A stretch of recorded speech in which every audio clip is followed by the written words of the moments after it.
Yo, what is going on, Reds fans? I am your host, Kyle Luther, a lifelong Cincinnati Reds fan. This is Chandler Patrick. He is a lifelong Cincinnati Reds fan. Also, we are going to be talking, we're going to be breaking down the Twins and Rays series along with key players, key moments, and what the Reds can do to be a little better. Now, guys, I want to talk about the Rays and Twins series. Now, guys, it started out hot. It really did. We had a 5 game sweep going on in the two series. We started off 2-1, and then let's see, we went on to the Twins. Second game 5-4, 7-4 third game, and then 6-1 against the Rays, and then 12-6. We really striked in some runs against the Rays, and then last game we lost 6-1. So we're going to talk about the key players in those two series, and we're going to talk about the key moments, the turning points in those two series. So, Chandler, what do you think the key players are in those series? So, um, upon, you have the bullpen guys stepping up. Obviously, we had Emilio Pagan, who had been out um, due to injury, and fortunately, nothing serious was going on. It seems like it was just some tightness. So, we were able to get him back, but he wasn't going to be at full capacity, and he had some struggles when he came back. So, big thing was having guys like Connor Phillips, Graham Ashcraft, Tony Santillan, those guys staying ready at the back end of the bullpen. Brock Burke has been big this year, so having guys like that being able to step up, and obviously we're going to be able to go more into it as we go, but having somebody like PJ Higgins while Trevino's out, Nate Lowe's been seeing a little bit more playing time as we've been able to go on. He's been a key contributor. Sal Stewart staying hot, and really, you watch the games, and it's almost like, how's this guy not hitting 500? Sometimes he's just not necessarily getting the results, but it seems like over and over again he's putting the ball in play. He has a great approach. He gets two strikes on him. He doesn't get overwhelmed. He doesn't try to do too much. He just tries to simplify it, see the ball deep, and just drive the ball. So that's always really key. We've seen Spencer Steer get hot here recently, especially over the last 7 games. He's been getting real hot. Brian Hayes finally got his first home run on the year against the Tampa Bay Rays. So did Dane Myers. Ellie he's been really solid, especially against lefties. He's really improved this year. Um, I also have on here that Matt McLean, he has 4 doubles so far on the year. He hasn't hit one out yet, but he has 4 doubles on the year. 2 of those came against Tampa Bay. So you have these guys that are starting to figure things out offensively. We have those guys who have been staying consistent, which is huge. We need to make sure that these guys don't lose focus, right? When they're on a roll, we need them to keep at it. Now, obviously, not everybody's going to stay on a hot streak, but how much can you minimize their slow stretches offensively, especially with how the team's been so far this year? So, as guys heat up, we need those other guys to stay consistent, and that's what we've been seeing. Absolutely. So here's my problem that I have. Brandon Williamson pitches against the Twins, right? He pitches a halfway decent game. He pitches against the Twins in the first game. He went 5 1/3, 3 hits, 1 earned run, four walks, and 2 strikeouts. And then he pitches against the Rays, and it's like a completely different Brandon Williamson. Yeah, And I'm not too surprised with him having some struggles with consistency so far this year, mainly because he's coming back from Tommy John surgery. It's his first big league starts that he's had in 2 years, so it's going to happen. But I mean, to your point, we need people to stay consistent on the mound because we've had our offensive woes early in the year, and like we said, I mean, the offense is starting to get there, but it's one of those things where we can't rely on pitching the whole time, um, and we can't have Williamson, getting in there and, well, is he going to pitch a shutout, or is he going to give up 1 or 2 runs, or is he going to get bombed and give up 5 through the first 2 or 3 innings? So, um, I think that he'll be fine, but I really would not be surprised if when Lodolo is cleared that he'll take Williamson's spot just so that Williamson can get back down to AAA and, fine tune those things. I know in 23 he didn't have the best numbers, but something that I really liked about Williamson was even though he didn't have the best numbers, he was pretty consistent and he was able to get pretty deep into ball games. People don't understand quality starts, 3 earned runs or less through 6 innings. That's a quality start, but it doesn't mean that you're going to have an ERA in the ones or the twos or necessarily even the threes, because if you have bad starts off of that, it's going to go higher. So he was one of those guys where we were able to throw him out there and he was able to be pretty consistent, not at the level of a Hunter Green or a Nick Lodolo or Andrew Abbott from last year or somebody else among the league like a Garrett Crochet or definitely not a Tariq Skubal, but one of those guys where he was pretty reliable on what he was going to give you on a given night. So if he can fine tune those bad starts, I think that he'll have a really good performance down the stretch. It's mainly just finding that consistency with locating his pitches and finding the movement on his pitches, just getting everything to work on a given night. So we're five. Andrew Abbott. I want to touch on him a little bit right here. Yeah.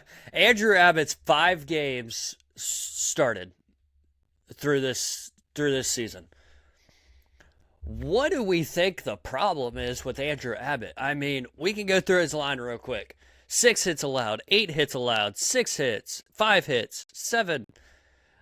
I mean, what is going on with Andrew Abbott that we didn't see last year? Andrew Abbott was arguably our ace last year. Oh yeah. He was arguably our ace, and then we have Hunter Green. So we technically had 2 aces last year, but we're not seeing that out of Andrew Abbott this year at all. We're seeing Andrew Abbott almost be on the same level as Brandon Williamson this year, and runs allowed and hits allowed. I mean, he's coming out of the gate, and I hold my breath. I'm like, oh man, here comes 5 hits. Like that's kind of what I am when Andrew Abbott pitches. Right. So something that I've kind of noticed with Andrew Abbott, a lot of it is just it's nothing super major per se, but it's the fine tuning of his control, for example. So last year, something that was really good for him, which again, he started the year on the IL last season. Right, Um, right. he didn't come in until later on, and I remember especially he had a start against the Orioles early in the season last year, and I was like, this dude is dealing. And you just see he's able to hit the corners of the zone very well. This year, I think his approach is the same, and I know he had touched on it in spring training because people were worried about him in spring, and he was like, "Yeah, the ball's coming out of my hand." And it's like, well, if it's coming out of his hand, fine. If he thinks it's all right, then we just gotta trust it. Well, we've noticed that instead of hitting directly on the corners, either the ball is missing a little bit too much off the plate or it's missing a little bit too much out over the plate. And a lot of it's just a couple mistakes throughout the game, right? But it's when the hitters are capitalizing on those mistakes, he doesn't necessarily have the stuff to get swings and misses if he's missing out over the plate. He's not, somebody that's going to have crazy spin or a lot of movement. He doesn't throw, super hard. So he has to rely on just controlling the at bat with hitting the corners, attacking the zone, getting ahead of hitters in the count. And a lot of it's just he's given up a lot of hits. And he's been solid at controlling things even with how many hits he has allowed, because you look at a lot of these starts with how many hits he's allowed, there's more hits allowed than he has innings pitched. But you would think that he would be getting tanked for, 5, 6, 7 earned runs in a game. And we haven't quite seen him be that bad, overall, start to start. But it's one of those things where he just needs to fine tune those little things. And it could be something as simple as the year goes on, as it gets warmer outside, maybe he gets a better feel of the ball in his hand and he's able to get some better starts out there for us. I'm hoping that's all it is, because we saw what he's able to uh, do last year. We know how he had some struggles in 23 and in 24 down the stretch, getting kind of gassed out later in the year. His numbers would fall off, and it started to happen a bit last year. He had an ERA around 2, and then it got raised up as we were finishing out the year. But really, I'm just hoping that it's one of those things where it's still early in the season, he's just fine tuning some stuff, and he'll get there. So, and I don't think it's a situation where we need to send him down to AAA. No. Um, and that's the question with Brandon Williamson. Some games he's given us quality starts, and then some games he's not. But like you touched on a little bit, he did have Tommy John surgery last year, so I mean that could be a huge issue why he's not staying consistent. Uh, let's go into Reds hitters and everything like that. TJ Friedel. Let's start with him. So here's my idea. So TJ Friedel's not getting the extra base hits like we want. Is it a batting stance problem? Hear me out. So Joey Votto had the same issue, if we remember right. And then he switched his batting stance, and it was like he was knocking the ball out of the park. He was getting some extra base hits. Maybe if TJ Friedel stands up a little bit, we could get some extra base knocks from him. Yeah, that's typically something that a lot of hitters will do when they're looking for more power. We saw, like you said, Joey Votto was doing it. It appears Tyler Stevenson's doing it a bit more than he did earlier in his career. He went from a closed-off batting stance and crouching down a little bit lower, versus now he's a bit more upright and opened up with his stance. I know not long after Nick Senzel had gotten called up, he was crouched down low and closed off and stood up high and opened up. To some guys, it's a bit of a detriment. It sacrifices maybe what's more comfortable for them and consistency for hitting the ball harder. But I don't know if I necessarily want to see Friedel try to swing for the fences, but I would like to see something change in his approach, because obviously something's not working. He's still putting together some good plate appearances. He's still drawing walks. He's still fighting at the plate, not striking out a whole lot. And it's one of the things that's made him a key guy to have in the leadoff spot.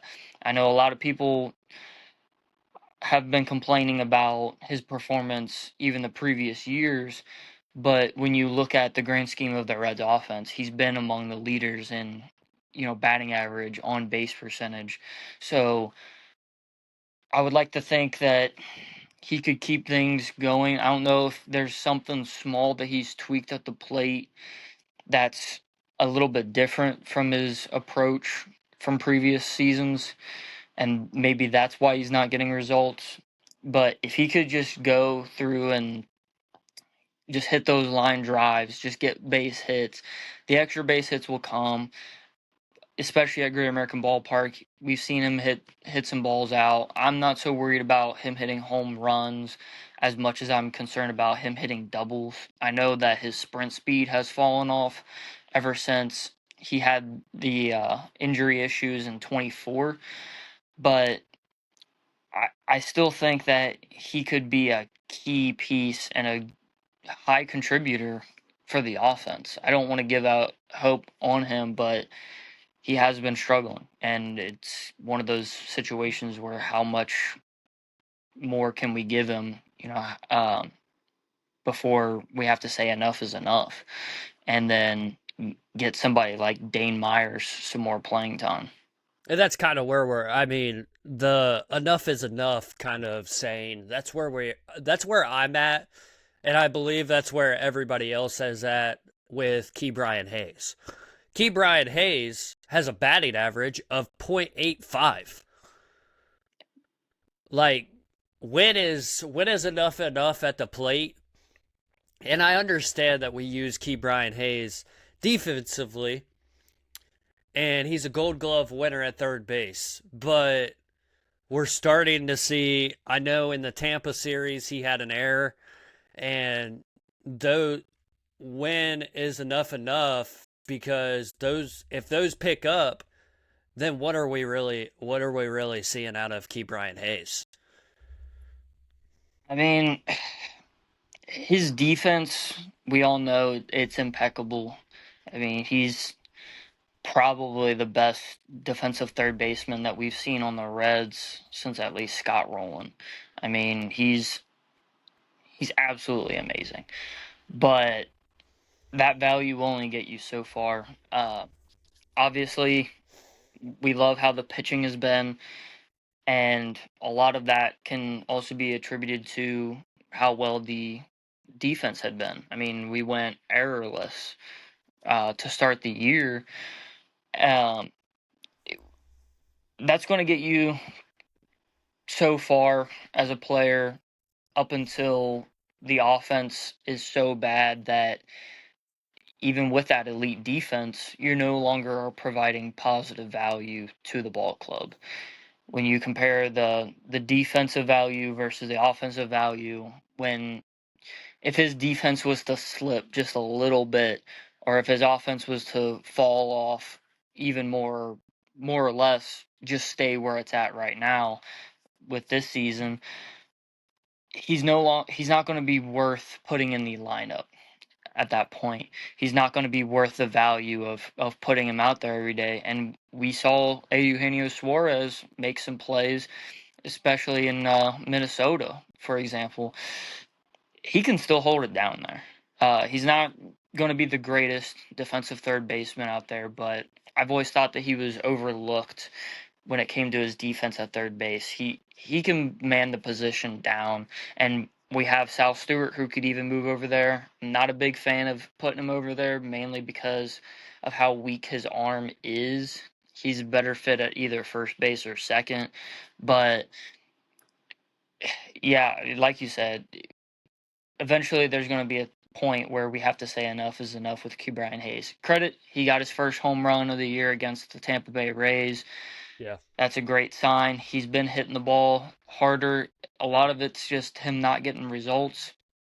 But we can only run the unlucky statement out there so many times. Like, well, their expected batting average is this. And yeah, Ke'Bryan Hayes has the biggest discrepancy between expected batting average versus actual batting average on the year out of anyone in Major League Baseball. But that's only going to get you so far. If the results aren't coming, then they're not coming. And when we need offense, we need guys in the lineup who are going to provide that offense. So I'm okay with him getting some starts, but I also wouldn't be surprised if Tito would keep with his strategy of, hey, we need offense. We're going to pull this guy out of the lineup and pinch hit for him later in the game because we need offense right now. So it's just going to be an adaptability thing. We'll see what happens down the stretch, but I haven't really been too pleased with Cabrian Hayes offensively since he came over. I mean, I truly think the standpoint because we saw Suarez struggle too. Yeah. Suarez was struggling in the beginning too, and getting hits, getting extra base hits, and stuff like that. He's really gotten better at that. But it's like, when do we give him a chance at third base? I didn't like how they kind of said, hey, he's going to be our DH. Because I really do think you give Suarez a chance. He played that position for the Reds for years, and he did just fine. If he's producing with the bat, let him play third base. We have multiple players that we can use at DH. Right. Just give Ke'Bryan Hayes, I'm not a huge fan because he's not really showing anything, but bring Ke'Bryan Hayes back with Chris Valaika and say, hey, what is the problem? What's the problem with your swing? What's wrong in the batter's box that we can get some extra base hits and some runs up on the board? Yeah, and another thing to touch on with Cabrian Hayes is it's been noted in reports that he has a chronic back issue as well. So, you know, even with him playing elite defense, I wouldn't necessarily expect for that to hold up year round. And he's going to have many games where he's going to have to sit out, not just because of offensive struggles. And I know guys like Gino have, sat him aside and been like, hey, you know, don't feel let down because you didn't get the results on this certain at bat because you hit the ball hard. But again, he's going to have numerous days he's going to have to sit out, and that's where we're going to see guys like Sal Stewart and Eugenio Suarez, and I mean, don't forget Spencer Steer. He came up and he was playing third base with the Reds. So we Right. have guys that can man that position, and we've seen them play, solid. So it's one of those things where I would like to see more guys get playing time, and like you said, I'm not necessarily the biggest fan of putting Suarez out there and being like, oh yeah, he's just going to be the DH. Well, that's all right, but Ke'Bryan Hayes isn't necessarily hitting right now. Yeah, he might be getting unlucky, but he's not getting those results. So I would like to see somebody like Suarez get more playing time there, and then use the DH spot more as a break for guys, um, just overall down the stretch. That way, these guys might be able to stay in the lineup more throughout the year. Just give them a little bit of a break. They only have to get up there and hit, maybe 4 times a game, and then they're done. They don't have to worry about playing the field. If we can use that almost as more of a rest, um, maybe we might see some more offensive success overall. Just that way, having Ke'Bryan Hayes out of the lineup. But at the same time, from a front office perspective, I believe we're paying him $9.5 million a year. Yeah. It's hard to justify having somebody getting paid that much sitting on the bench. So we're in a bit of a rough spot. It was definitely a questionable move to even pick him up last year, but I know one of the issues was, defense, and we saw a lot of complaints about that overall. So it was going to be a key pickup defensively, but obviously there was give and take, and offense is one of those things that you was going to take away with that. But it's like the thing. It's like the thing. Key Brian Hayes, he was one of our biggest moves in the last 2, 3 years. And it's like, did the Reds really go out and get a Gold Glove third baseman? And I was like really shocked when he came in. I was like, Yeah. oh man, we got a Gold Glove third baseman. We're gonna have that corner spot locked down. No balls are gonna get through, and we're gonna see a lot of offense instead of a lot of offense on the other side of the ball. And that's what we want to see out of Key Brian Hayes. And it's not like we're hating on him. I just want to see him produce more. I know he has a lot of Right. potential, and we saw it last year a little bit with him because he hit the ball pretty well last year. And it's just there's a lot of players in the lineup who aren't clicking as much this year as they were last year. I know we Yeah. have great potential, but where is the offense this year? I mean, we're starting off the pitchers are starting pitching. I mean, we get down 4 runs and we're struggling to get runs on the board. And I think the biggest thing we can touch on is runners left on base. You got TJ Friedel who's heating up, getting on base, and then you go in the lineup, you get people like Dane Myers in the lineup, and he's not getting a extra base hit or even a hit in the lineup. And I think that's where we're going to struggle the most. We're leaving runners on base. I know a crazy stat we had. It was the Angels and Giants series, I believe. We left over 50 runners on base in those two series. And it's like, when is enough in the lineup to be producing runs? And I think that's where we're going to struggle the most is leaving runners on base. I think a key thing to look at is just from overall setting the lineup before you even go out there to start the game. It's, you know, what lineup can we run out there where we can use everybody to their best ability. Um, there's certain spots in the lineup where you might want your guys who have a higher on base percentage, and then you have your, the main heart of the order to drive those runs in. And I think that we have the heart of the order set, obviously, with having Ellie there and having Sal Stewart there and Suarez, but we need those guys, um, especially at the top of the lineup, who are going to be getting on base. That way, we have that best utilization of, all right, these guys are going to get on base, then these guys are going to drive them in, and then we're not relying necessarily on it at the bottom of the order.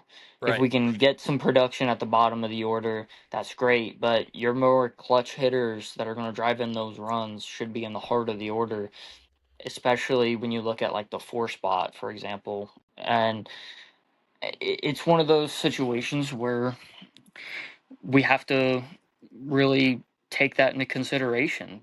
You have your on base guys at the top, and then the heart of the order. Those are the guys that are going to drive them in. And if the guys at the top of the lineup aren't the ones getting on base, and if it's somebody lower in the lineup, but then they don't have anybody hitting after them to drive them in, maybe those guys could be looked at to move up to the 1 or 2 spot in the lineup. Just that way, when they get on base, they could be driven in, and then, we can see some more offensive success there, because otherwise it's just kind of going to be a random shakeup of a lineup, especially in the 1 spot and then on the back end of the lineup. Is it the question of maybe we move and this is an idea. Maybe we move Sal Stewart in front of Ellie so he's hitting third instead of hitting fifth. And I think that would work because you have TJ Friedel who's not producing as much. And do we really want to go 1, 2, 3 in the first inning? That's not what I want to see. I want to see people get some extra base hits and stuff like that. And obviously, Sal Stewart is performing. Sal Stewart's performing, so why not put him ahead of Ellie? Let Ellie clean him up, and then let Suarez hit behind Ellie. Yeah, something that I've thought about, which we saw how hot he was in spring training, but he hasn't really gotten to that level in the regular season so far. But maybe even just a change of one spot in the lineup could help him out and just get things to click. I've thought about maybe putting McLean in the leadoff spot, put Ellie in the second spot.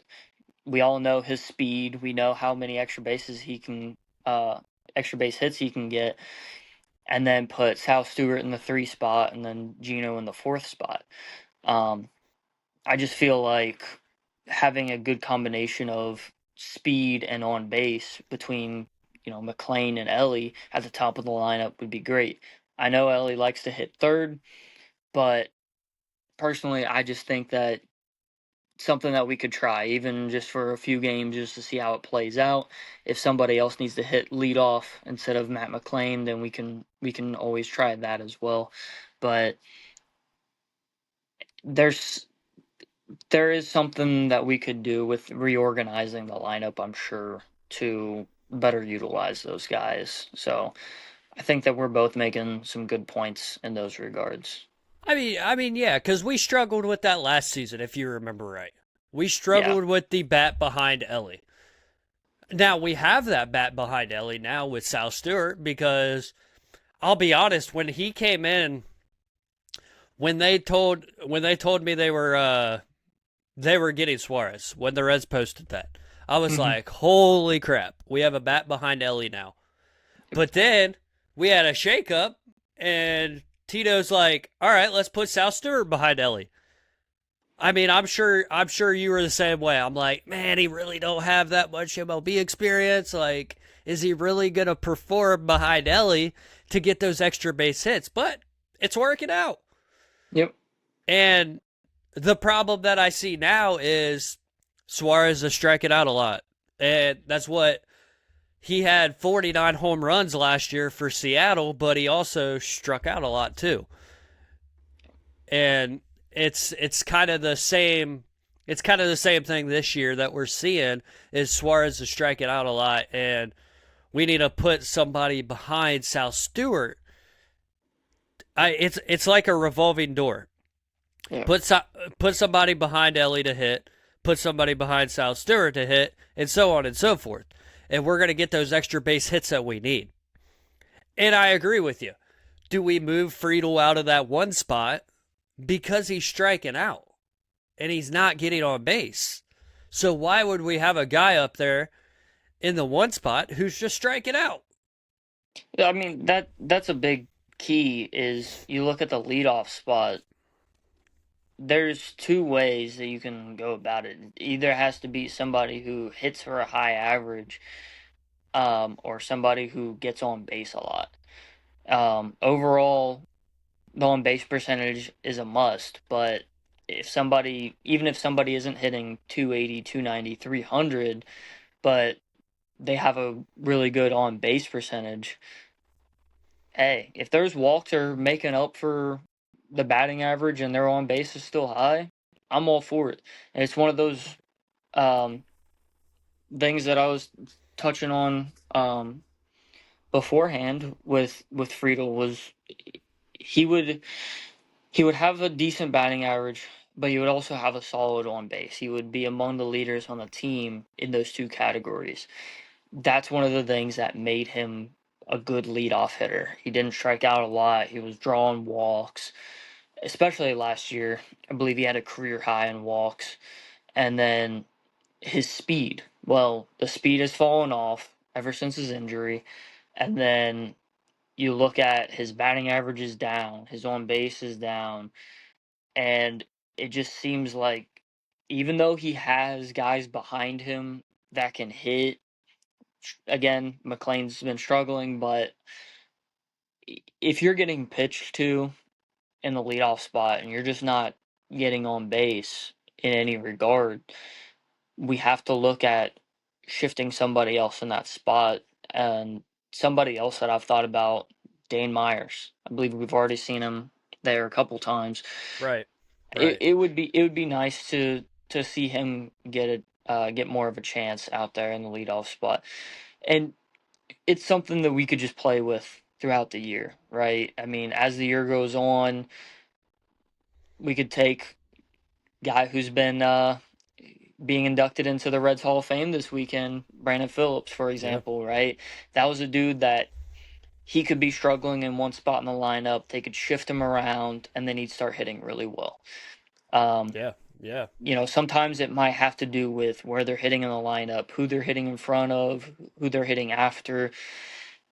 Maybe just shifting things around, and whether we keep that as a permanent thing for the rest of the year or just a temporary thing until somebody gets hot or whatever, we could just try that out. So it's just something that I'm sure the Reds they're looking at it. I know Tito, he's going to be looking at stuff like that. But just us game planning on, you know, how we would maybe uh, run the lineup out there every day. Yeah, I would like to see TJ get dropped in the lineup at least for now. And it's like the question. We can both agree our outfielders are not performing the way they should be. We Right. have TJ Friedel, who's not hitting at all. We have what, Reese Hines. Hey, I'm not gonna dog on Reese Hines. I'm not gonna dog on Reese Hines. I love Reese Hines, man. He showed me in the Tampa Bay series like he really wants to be here. But then you have people like Spencer Steer, who's not hitting as well, but he's showing us that he can. These last two series have completely shown that he can. But then you Absolutely. got then you got people like Will Benson, who's had one hit over the course of like 7 or 8 games, and I haven't been. I know Tito's a Will Benson lover because he had him in Cleveland, but Will Benson's not performing the way he should be, and when you have a 176 batting average over the course of those games, what are we Mhm. doing? Yeah, And and I know Tito got some flack for it last year. It oddly enough is like almost the opposite of what you said prior with him being a Will Benson lover. A lot of people thought that he didn't like Will Benson because Will Benson was hitting the ball hard last year, and he wasn't seeing a lot of playing time until later in the season after basically months of us going, hey, we want to see Will Benson in the lineup more. And then his batting average slowly came up. It wasn't where his expected batting average was going to be at, but he was among the hardest hitting players in all baseball last year. It was just about getting results. And this year, it doesn't seem like he's even making contact to the extent of where he needs to be. You can hit the ball hard all you want, but if you're swinging and missing or, taking pitches that you should be cranking, then at that point it's hard to justify putting you in the lineup because overall it just looks like he's a different player from last year even. yeah, Um, and like he was talking about Spencer Steer heating up in his last 7 games, he's hitting 263. He has a 417 on base, 526 slugging. I mean, he's putting it together, and we are seeing it. But he's one of those guys on the team where he's a utility guy. He's not even just a pure outfielder.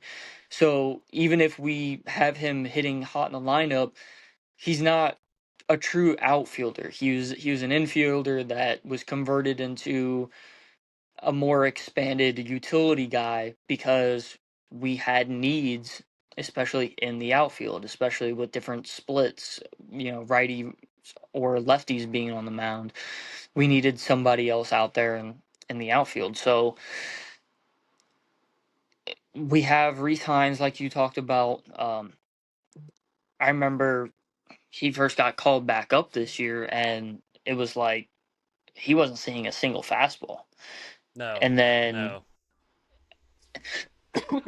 wasn't surprising, right? right, Because it's been pretty well documented.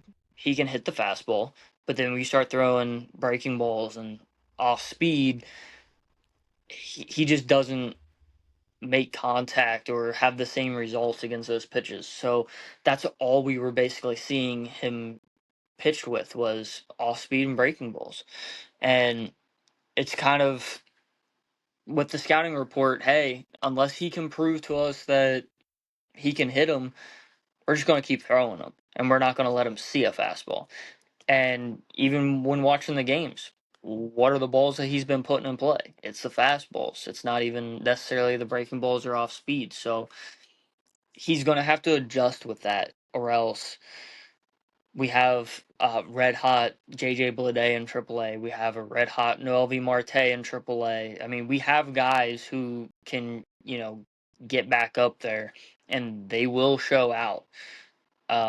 Obviously, Noelvi Marte has a struggles against lefties, and it's hard to tell if we call him back up if he'll go back to struggling like he was to start out the year at the big league level. But we might even see him perform like he was early on last season.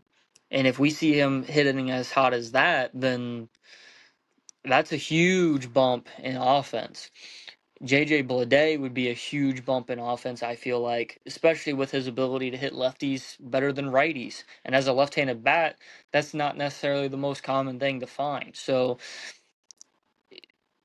those guys are either going to have to step it up offensively or they're going to get sent down or traded away. I mean, it's still early on. I know the trade deadline isn't until the end of July, but I mean, trades can happen at any time. People can get moved around. So if these guys want to have a everyday role in this lineup every day, then they're going to have to they're gonna have to step it up because that pressure it should be on them right now with how those guys have been performing in AAA. Right, and there's a question. There's a question because I saw a article that the Reds are interested in Alvarez from the Houston Astros. But it's like the question: how many outfielders do we need? Right. Do we need like another outfielder? I don't think so. I really think I really think we look at quality pitching.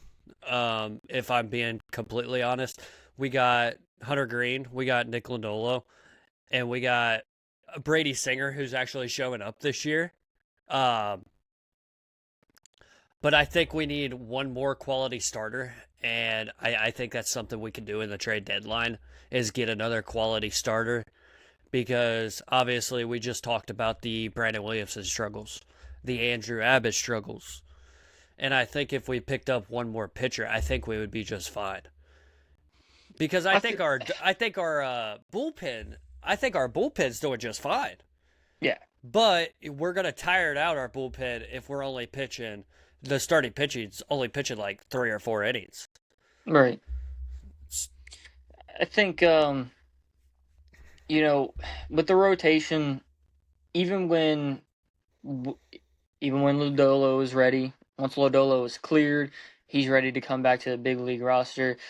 Even if we send down Brandon Williamson at that point, we still have to create a spot for Hunter Green. And then at that point, it's going to be who do we send down? Is it going to be Rhett Lauder? Is it going to be Chase Burns? Likely wouldn't be Singer. And it likely wouldn't be Andrew Abbott. But we have that competitiveness with guys like Lauder and Burns where it's like they're pitching well. So it's hard to kind of justify even sending those guys down. So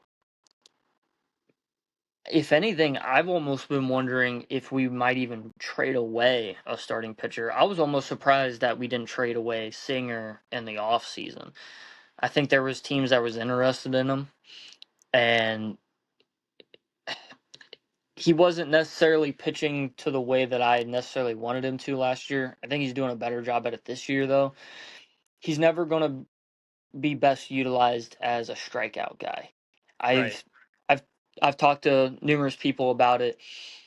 I think Singer would be the best utilized in like a Bronson Arroyo role where he's not going to throw the hardest.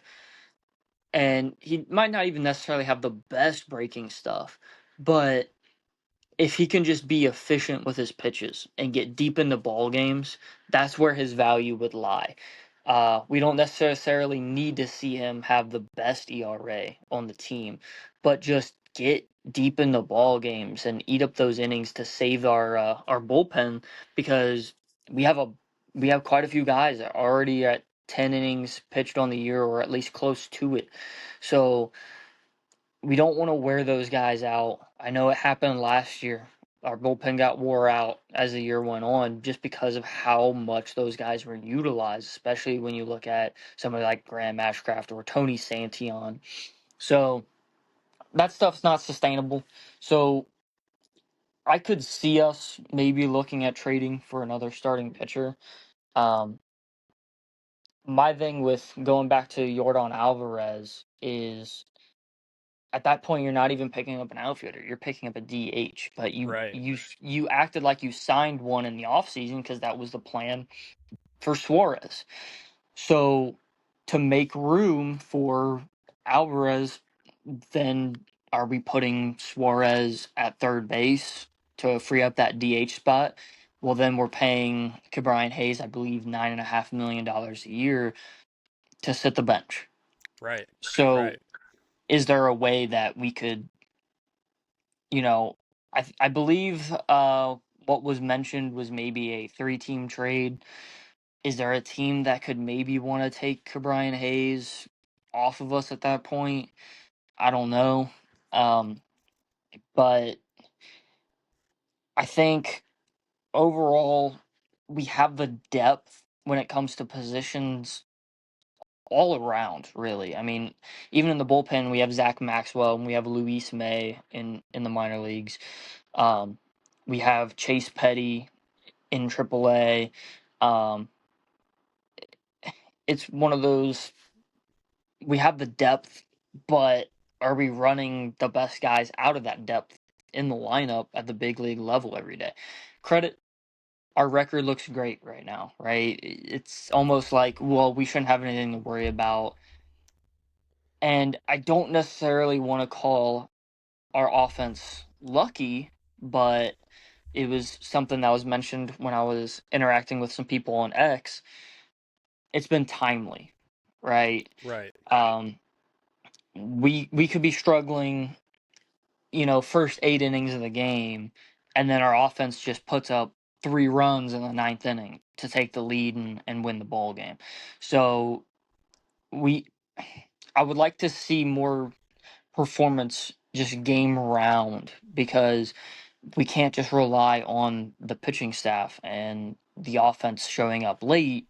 We need all of that to click together just all around, because nothing's guaranteed. That ninth inning, you could have 3 guys get up at the plate. They could both or all 3 hit the ball 110 miles an hour off the bat, but if they hit it right to somebody, that's not results. So we need to consistently have that where throughout the game we're applying that pressure. We need to be that dominant force, because we're going to see it later in the year when we face teams like, the Dodgers, for example, where how are we going to look competing against somebody like that, or the New York Yankees, even the Atlanta Braves? So I think that we might see some changes with the lineup, and obviously with injuries that could free up spots too. It's hard to tell who's going to get injured throughout the year. Obviously, we don't want to see anybody get injured, but No. it's No. almost it's almost inevitable, right? We see it year after year. Somebody's going to get hurt. We have guys that can step it up, but at the same time, where are we going to put some of those guys? Because if Ellie's at shortstop, where would we put somebody like Edwin Arroyo? Blade and Marte are in AAA right now. How are we going to fit those guys in the lineup at the big leagues? Obviously, guys are going to either have to get put on the IL, or they're going to have to get sent down. So we need to find that utilization to get that best lineup rolling out there every day. And I think one of the big hangups is just how early in the season that it's been. That's what, you know, is part of why they haven't been wanting to make too big of moves, make anything too egregious. I was kind of surprised that they even sent Marte down as early as they did, just because maybe just some more reps. I will say part of Marte's struggles, it was always going to look worse than it was because Tito was only using him against left-handed pitching. If a Right. righty got brought into the game, he pulled Marte out. So he a lot of people were giving, Tito flack, and it's completely understandable and completely warranted. But at the same time, you have to understand what Tito's doing. Tito's trying to force Marte to hit left-handed pitching. Get him those reps against lefties. We've seen you can hit right-handed pitching. You've proven that time and time again. Can you hit left-handed pitching? Let's get you the reps. Let's try to get you some confidence up there against lefties. I believe looking at it last year, I want to say he was drawing walks at a higher rate against lefties, but he just wasn't hitting against lefties as well, and he wasn't getting the extra base hits against lefties as much. Right. So it if he's made some adjustments in AAA, if he's found some confidence, gotten into a rhythm, I think that that's really going to be key. I know we saw him get scratched from the lineup last night. Are we seeing him get called up today? Are we seeing Reese Hines get called or sent down? It's hard to tell. We'll Right. see. Hopefully, sometime before game time, what the whole situation was with that. But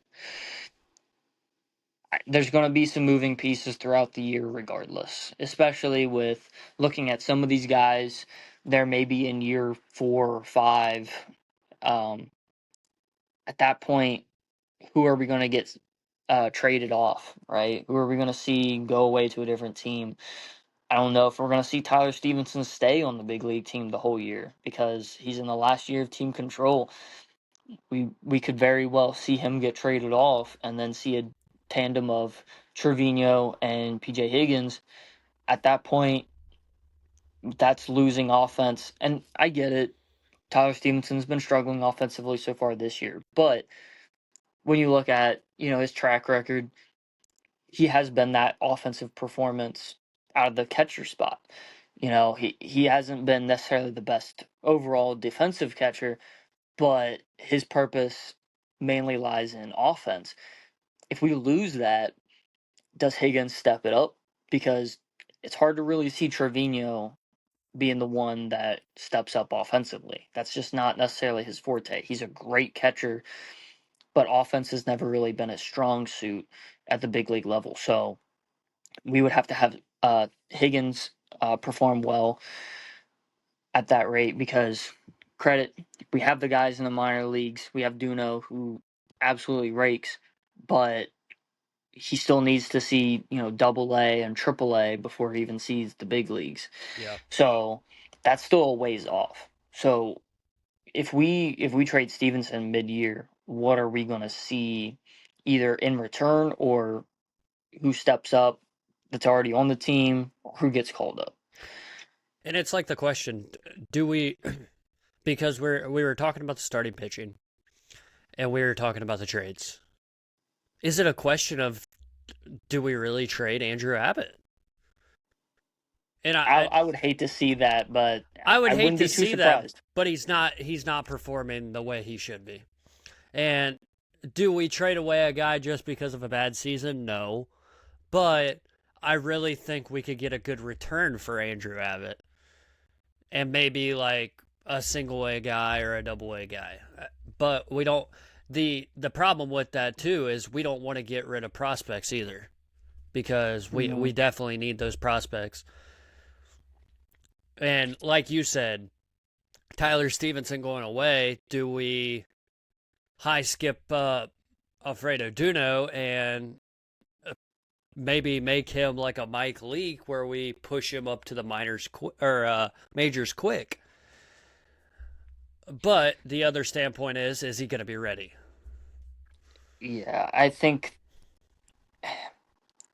it almost seems like if anything that we've learned through a lot of these players that we've called up and seen over the last 5-10 years is we really can't be rushing these guys too much just because they're performing, really well in the minor leagues at a certain level. Right.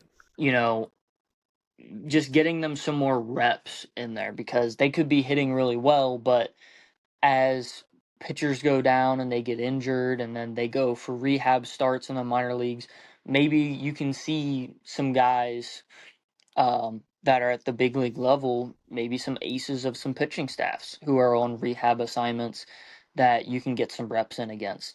Um, so at that point, I would honestly like to see Duno get called up to Double A sooner rather than later, and then get called up to Triple A. Hopefully by the end of the year, depending on how he performs at Double A, and then probably wouldn't see him in the big leagues to start next year, but Maybe maybe it 27, would be something. Yeah, 27, 28, late 27, or maybe yeah, like a September call up or a right, spring training in 28. I right, would like that. yeah. So again, even if he gets called up, you know, late next year or in 28, that's still over a year that we'd have a hole with offensive catching, right? Right. Right. So, if Stevenson got traded at the deadline in July of 26, but then Duno doesn't get called up even in September of 27, it's still over a year. So, we're going to have a hole in that spot. And, we're only going to get so much offensive production out of Trevino, and, maybe Higgins will step up and perform really well. Right. But um, that's something that it's an unknown. We haven't seen what his performance would be like offensively this year. We hadn't seen him in the big league since 22, so it it's hard to tell what that is going to actually look like. So, I mean, we missed an opportunity at extending Stevenson. Even before getting to this point, I would have liked to have seen Stevenson get extended after the 2021 season, but it didn't happen. So Right. maybe that was in part the same reason why the Reds haven't extended somebody like Sal Stewart yet. Um, Obviously, we have the bargaining agreement, and there was a bit of a lockout in 2022 to start out the year. It's the reason why the Reds didn't have opening day in Cincinnati that year. We saw the debut of Hunter Green and Nick Lodolo that year. And then, next year, will we even see baseball? So even if we do trade Stevenson, if we don't even play at all next year, maybe we won't even have to worry about missing that offensive production out of the catcher spot.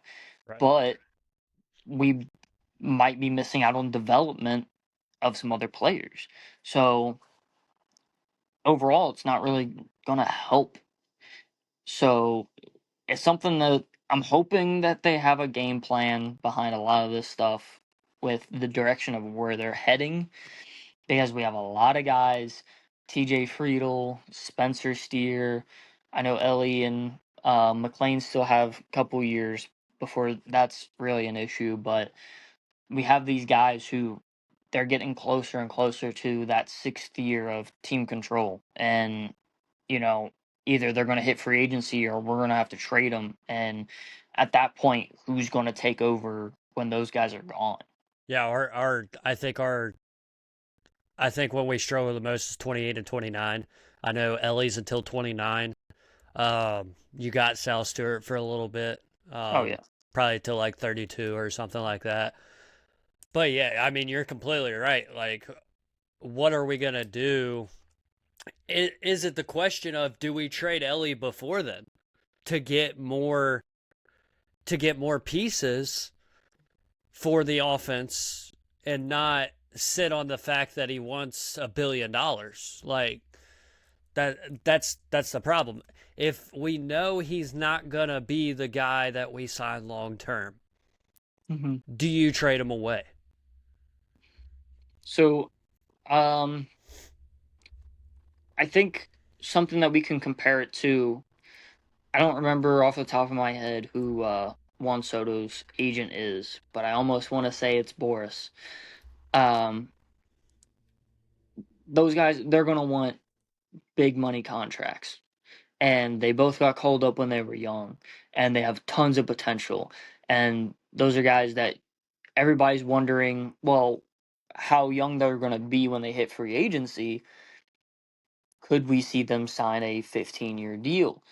So I think we could maybe see something similar with like Juan Soto, where instead of trading him in that last year, maybe when there's a year and a half left of club control, That's we might trade him away. that's what I'm saying for sure. And obviously, here's the question that raises: is Ellie going to go to the Dodgers? Is Ellie going to go to the Mets? Is Ellie going to go to the Yankees? I mean, I think that's the only teams that are going to pay him, because the problem with the MLB, and I'm not dogging on the MLB, I love the MLB, but at some point you're going to have to put a salary cap on the MLB. And I think that's where you'll see the lockout happen again, maybe. But you're definitely going to have to put a salary cap on baseball, because who's the team that's the favorite every single year? The Dodgers, because Hmm. we have contracts over $1 billion. And that's where we're going to struggle the most, because we have people like Sal Stewart, we have people like Ellie that are going to want contracts, but I don't think we're going to see that with Sal Stewart that much. Sal Stewart seems like a team player, but you definitely are going to see that with Ellie, who's going to want more money, who's going to want that $15 billion contract. Like, that's the problem that I see with the long run in the MLB is big contracts, and then they defer it for 18 years. Like, Right. that's the problem that I see going forward. And granted, Ellie's under team control until 29, but do we trade him away before then? And I think the answer is yes.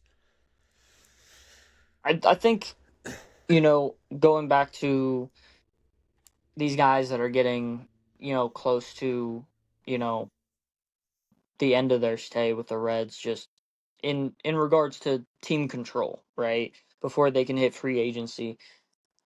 When we look at, who's going to be leaving, I think a lot of that's going to boil down to, you know, how many of those guys are leaving, who are we getting in return, um, who do we have in the minor leagues that are ready to get called up, who has already been called up, and how are they performing.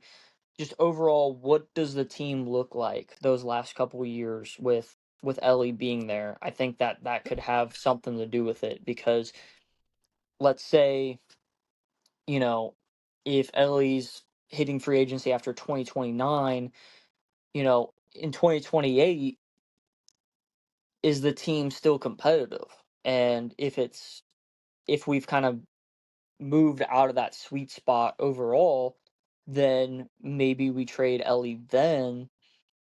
But if we're staying really competitive and he's a key part of that team and we're really wanting to make a push, we might hold on to him for an extra year. So it could be like a situation with the Nationals where it's just play it by ear, right? Like, depending on how the team looks at that point, we will either trade him a year and a half out, or just those final 3 months or so. Yeah, and it's like the question that you just said: are the Reds going to be competitive? We got to look at the standpoint of: are we going to have Tito in 28 or 29? Tito's not getting any younger, but obviously he went through his health issues, and then he came to the Reds, and it's like, is he here to stay for a little bit? Because obviously we don't want another David Bell. I mean, David Bell tanked the team, and we didn't. Granted, we're Reds fans. We're gonna root for him regardless. I Yeah. I I I'm gonna give David Bell a chance, like I did. But are we gonna see another manager like that? Are you gonna see those former players that played in the MLB that wants to be managers that aren't ready to be managers? And that's the thing we got to look at too. Tito came with a track record. Tito came with World Series. Tito came with multiple winning records. Tito came with winning records in the first year. And he kind of showed that last year. He wants to compete and he wants to win. Yeah, and also with going off of the Tito situation, we saw something in spring training at the back end where I believe we were playing a split game where some of the team was playing one spot and the other part of the team was playing elsewhere. So one of them was managed by Tito, and the other was managed by Freddie Benavides. Freddie let Mike Napoli manage the last few innings of a game. So could we even have the possibility of Mike Napoli being an option after Tito? I mean, he has a good track record, right? He played for Boston. He won a World Series with Boston. I actually think he won a couple World Series with Boston. I don't remember if he was won the one. He won the one in 2013. right. He was, I believe, with the Angels when Boston had won previously. He was on that 2016 Indians team, or now Guardians, Right. when they went to the World Series against the Cubs and almost won.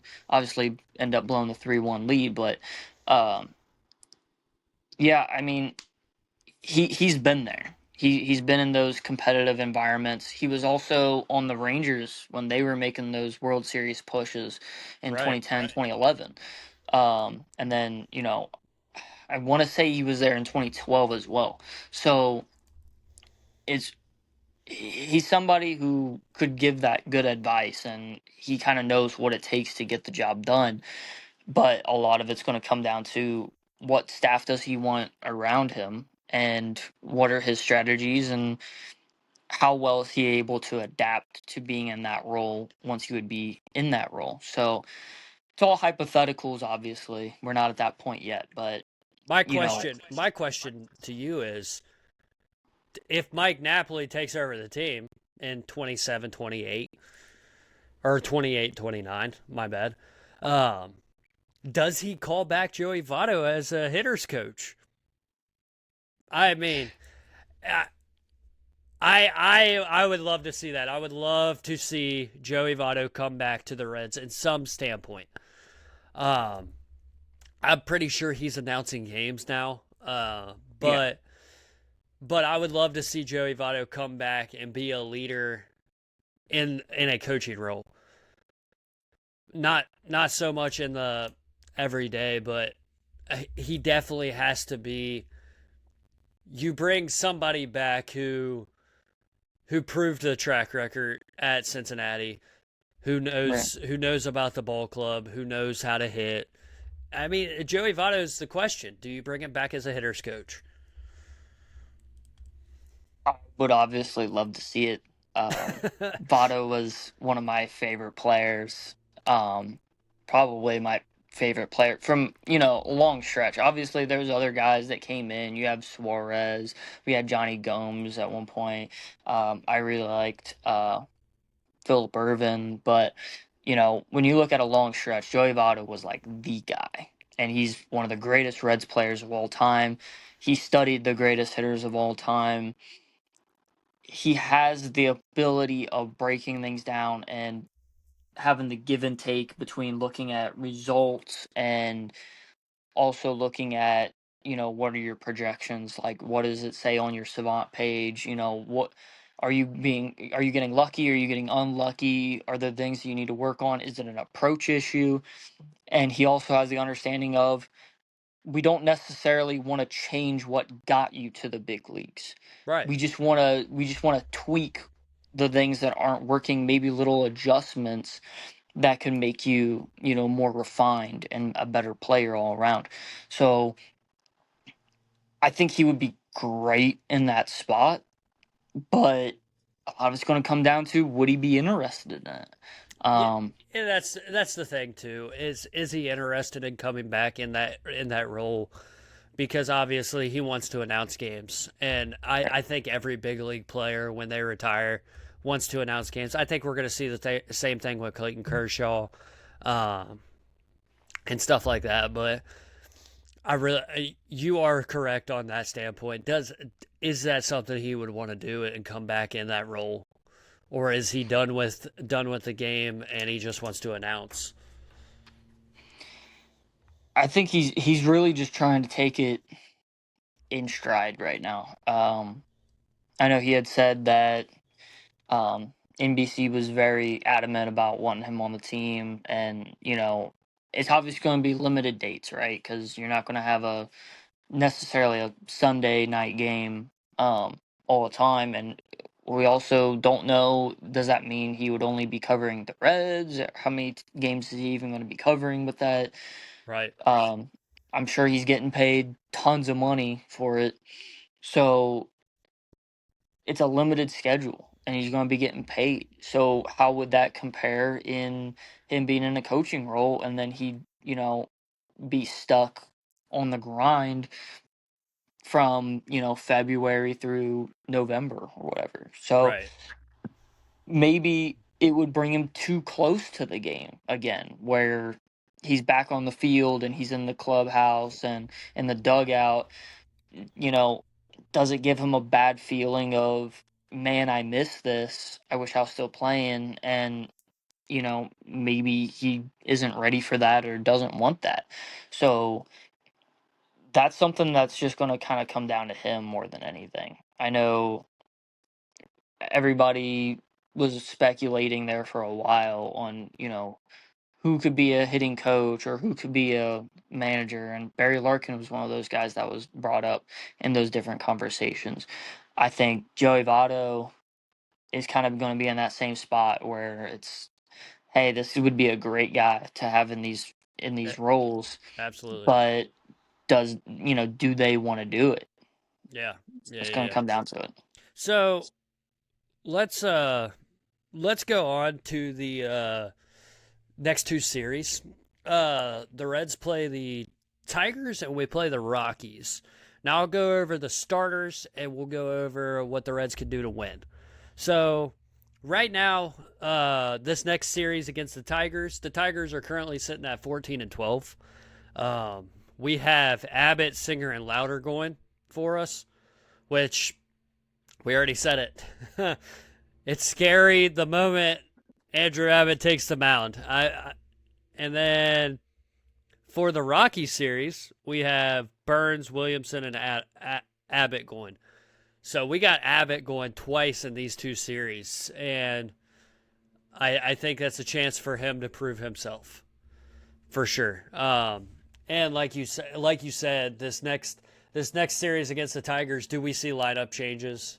Do we see players getting called up? Do we see players getting sent down? And I think that's the question about this weekend.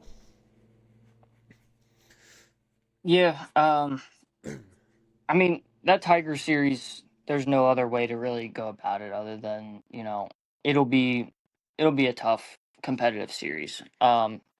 I've been at games when the Reds were facing the Tigers. You look at, especially like Riley Green is out there. We know what Javier Baez has done against the Reds in the past. Um, they have a solid team that is ready to go out there and compete, whether it's offensively or defensively. Um, Big thing that I think that we need to do: be disciplined at the plate, try to work the count, try to see as many pitches as we can, and don't try to swing, for the fences. Just more or less just gap to gap, just line drives, bigger ballpark, just try to um just try to get the job done. When these guys are going from playing in Detroit, they have to cover a lot of ground, right? So, you know, try not to hit the ball up in the air too much. Just try to hit the ball on the line, Um, and then, same thing will be the case with the Rockies. Obviously, the Rockies, they're going to have their struggles. We all know the the situation with the Rockies.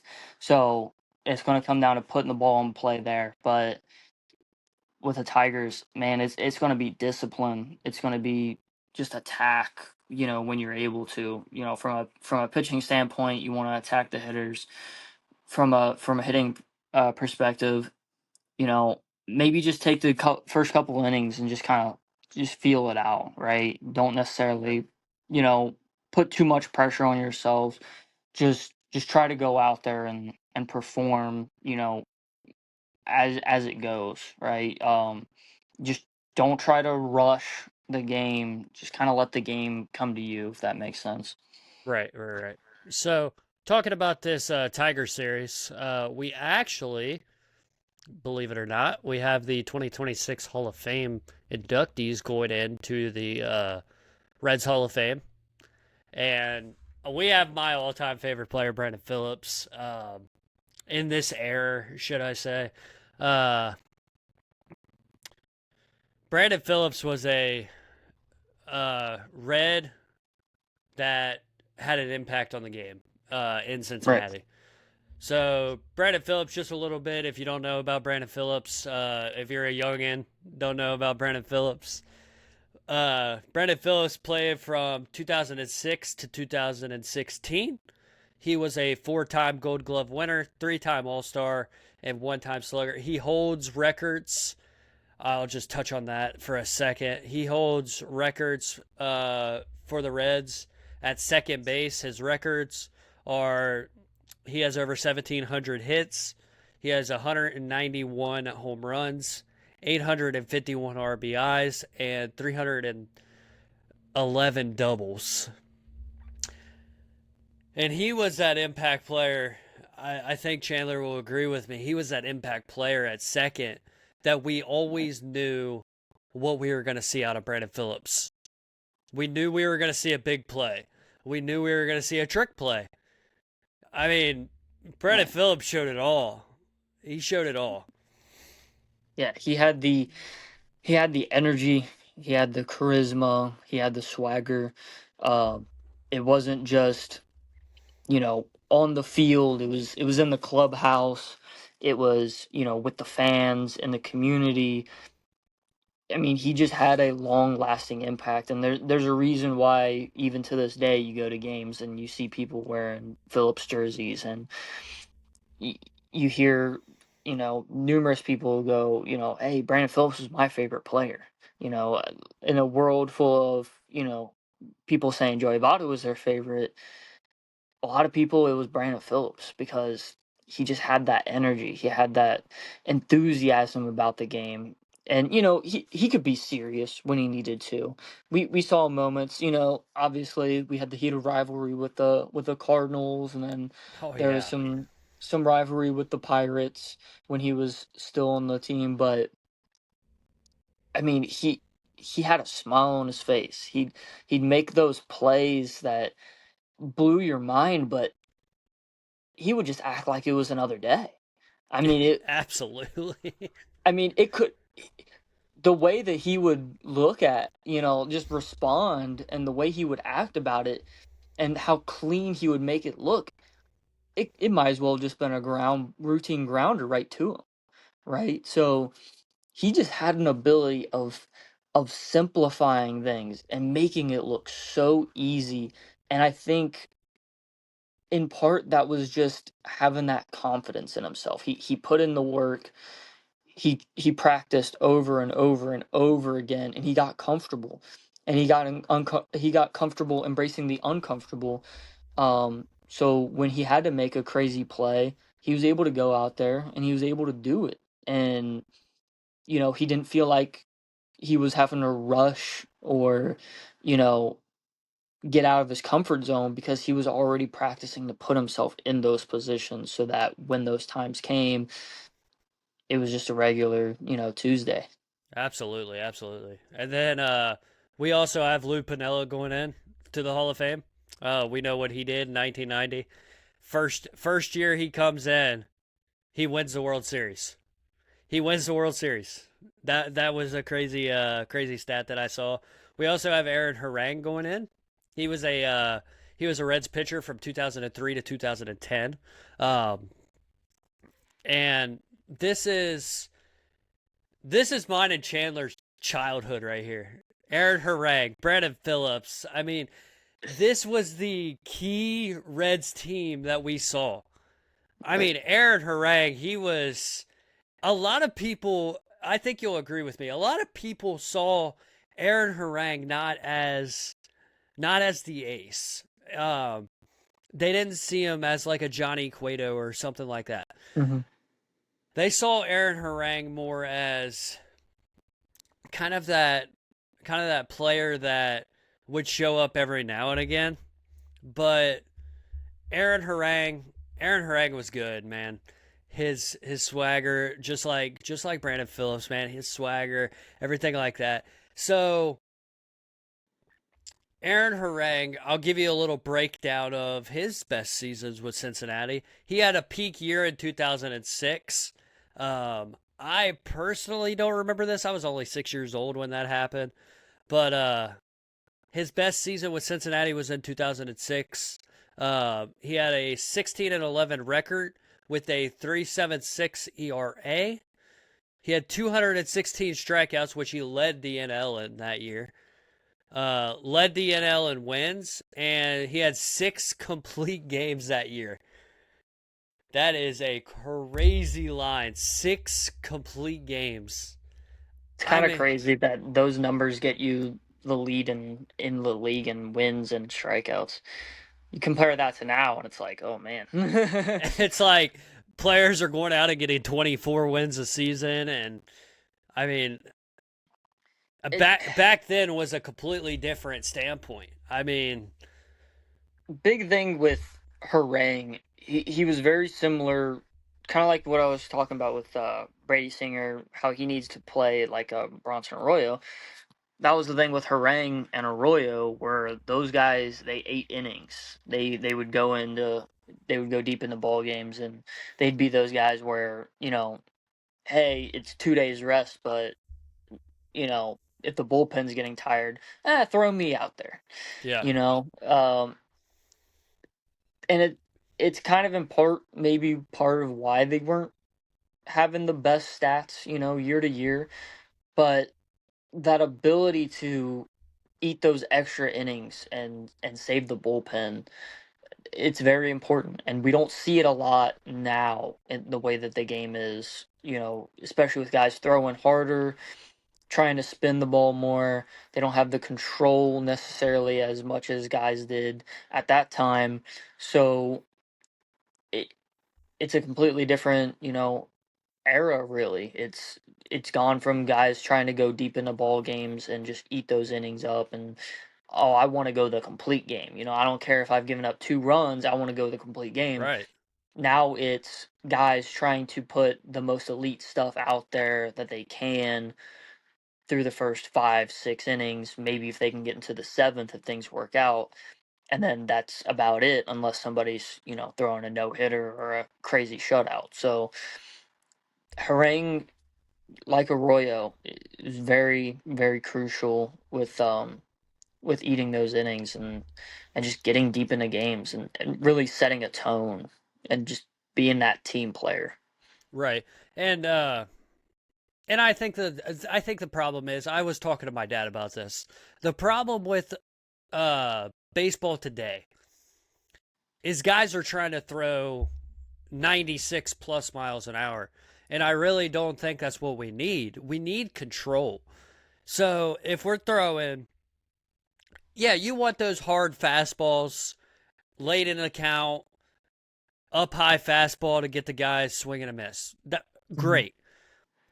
But you got to have more control early in the counts to go deep in innings. And I just don't think the MLB has that now. Yeah. And that's what struggles. That's what I they're going mean, to struggle with. look at somebody like Justin Verlander when he was on the Tigers. I mean, he would be sitting, just because he could throw 100 didn't mean that he was going to. He might have taken some off and thrown mid 90s, and then later in the games, or if there was 2 strikes on somebody, or if he needed it, he would rear back and throw hard. Right. But I agree with that. These guys don't need to be throwing as hard as they can, and I think we're seeing that a lot out of the Reds pitching staff so far this year. These guys are not throwing as hard as we've seen them in years past. Maybe that's just because it's early in the year and they're being cautious, trying to get warmed up. Maybe it's just because it's just not coming out as hot. Obviously, an outlier would be Graham Ashcraft throwing a 100-mile-an-hour cutter, but when when you look at everybody else overall, outside of maybe Brandon Williamson, who's pumping like mid 90s now, but from an all around standpoint, we hear, Chase Burns, he's not trying to throw 100. Rhett Lauder, he's throwing low 90s. Right. Tony Santillan, he's a couple miles an hour under what he normally is thrown at with his fastball. Just try to have that precision. And later in the year, if you guys are able to throw harder and, still be accurate and it just comes naturally as the season goes on, great. But don't try to force it, because let's try to save the arms, try to get deeper into ball games, and try to avoid having those issues where we're running the bullpen basically on fumes on the back end of the year. Yeah, yeah. I mean, I think you're exactly right about that. And it's not like the standpoint. I think our pitching is halfway decent right now. We got solid guys. I mean, we've seen it in years past. Our bullpen has struggled, and I don't think we're right there now. I think we Yeah. have a solid bullpen.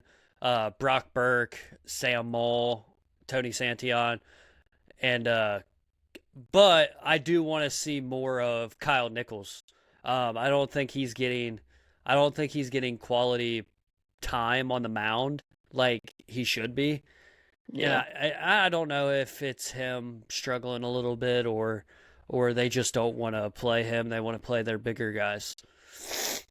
I think part of it might be matchup related. He's been getting some more appearances, but it's it's also going to come down to, who's going to put them in the best position. Obviously, he's had his struggles, with control, for example, when you're watching the games, but I've also seen him pitch really well. Right. So, I mean, it's something down the stretch where, we could definitely see him getting more appearances out there. But also, what leverage are we going to put him in? Is he going to be somebody that can handle the high leverage situations, or do we need to just put him out there when we need somebody to eat innings out of the bullpen, in the middle of the game? Right. So guys, you heard the struggles that the Reds are going through. You heard the ins and outs of the series against the Twins, the Rays. So make sure you guys watch the Tigers and Rockies series. I hope we are 6 games sweep of those 2 series. That's all we can hope for. Go down to the ballpark this weekend. I know they have a lot of meet and greets in the Reds Hall of Fame. They have the inductions Saturday, and then they have more meet and greets on Sunday. But We also can't forget Reggie Sanders. I think we left his name out earlier. we did leave Reggie Sanders out. Reggie Sanders, I don't know, man. He was a big impact player on the Reds, but he was also a big impact player on other teams too. Yeah. But if you guys enjoyed this episode, please come back. I would greatly appreciate it. I'm sure Chandler would appreciate it too. We love talking Reds baseball. Make sure you watch the next 6 games. I will be back next Friday. I don't know if Chandler will be or not, but I will be back next Friday, and we will be talking about this Tigers and Rockies series and the impact players, key moments, and everything like that. Guys, I appreciate you. I love you guys. And as Marty would say, this one belongs to the Reds.